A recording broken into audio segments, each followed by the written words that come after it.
It's one of those mornings, said Pooh to himself, one of those mornings when there's nothing to do. Piglet had invited him to tea in the afternoon, but that was hours away. Pooh said, and then he said, again. He looked out of the window.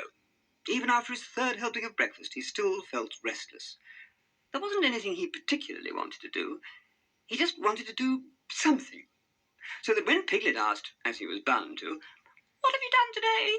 Pooh could tell him. "Perhaps," said Pooh, "a little stroll will inspire me." So off he went. Pooh hadn't gone very far when Rabbit flashed past. "Moving, Pooh. Sorry, busy. Can't stop now. Have to run." And with that he was gone.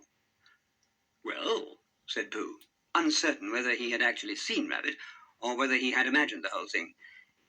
"Isn't it strange how Rabbit always has something to do?" In a short while, Pooh came to Kanga's house. All the windows were thrown open, and furniture, pots and pans and crockery were laid out neatly on the grass. There was a smell of wax polish in the air. Pooh was just wondering whether his friends were moving when Kanga came out of the house carrying a rolled-up rug. Tigger followed close behind with a lampshade on his head, and Baby Roo came last, waving a feather duster. "Hello," said Kanga briskly. "We're spring-cleaning the house from top to bottom. Roo, will you stop that?" Roo, imitating Tigger, was at that precise moment balancing a teacup on his head. Look at me, Pooh," he shouted, just before he fell over and broke the cup. "Roo, I warned you," said Kanga, picking him up and dusting him down. Pooh could see that this was a very busy day, so he said his goodbyes and then hurried home. But he knew now exactly what he could do. The spring cleaning. The question was, where should he begin? Pooh pondered for a while, then decided. The honey cupboard. In no time at all, he had spring-cleaned all the half-empty and quarter-empty jars, scraping out what was left in the bottoms and licking clean the lids. Pooh counted the empty jars, there were 5 in all, and wondered what to do with them. "I could arrange them on a shelf, except I haven't got a shelf," he thought. "I suppose," he continued after some consideration, "I could always make one." Without more ado, Pooh fetched a hammer, nails, wood, and a chair to stand on. While he hammered, he made up a little poem. "When a Pooh decides to do, he doesn't mess about. He gets right on and does, of this there is no doubt. He doesn't stand around chatting, he doesn't lie in the sun. When someone stops him for a word, he says, 'I have to run.'" When the shelf was finished, Pooh stood back to admire his handiwork.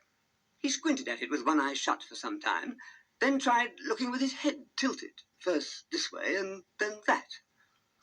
"Perhaps," he said to himself, "it will look better, more like a shelf, from further away."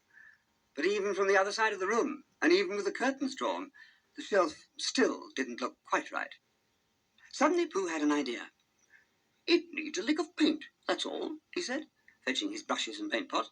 Soon he was humming again and thinking that he really should offer to make Piglet a shelf. Just then there was a knock on the door. "It's me," squeaked Piglet. "Can I come in?" "Hold on a moment, please," said Pooh importantly. "I'm a little busy." He was about to add, "but I'll stop for tea," when the chair he was standing on began to topple over. To steady himself, he dropped the paint pot and grabbed hold of the shelf. But the shelf had not been built to take the weight of a rather stout bear, and after a few moments, which seemed to Pooh to be very long moments, there was a sound of splintering wood, and the shelf and Pooh crashed to the ground. Once the crash and clatter had died away, there was complete and utter silence. Then Piglet's voice piped up. "Pooh?"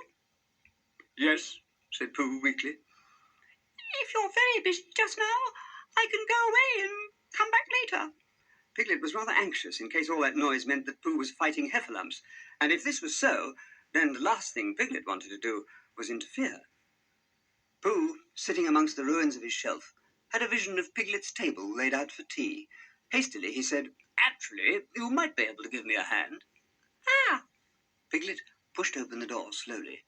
Then he peered in nervously, checking all the time that there was nothing unpleasant lurking. Once he was certain that there was only Pooh, a collapsed shelf, and a large puddle of spilt paint, he stepped boldly into the room. "I know how busy you are," said Piglet, "so I dropped by because I thought you might have forgotten about tea. It's getting rather late." "Tea? "Tea," said Pooh airily. "Oh, dear, and I'm so busy right now doing a spot of shelf building and spring cleaning." Piglet was very puzzled.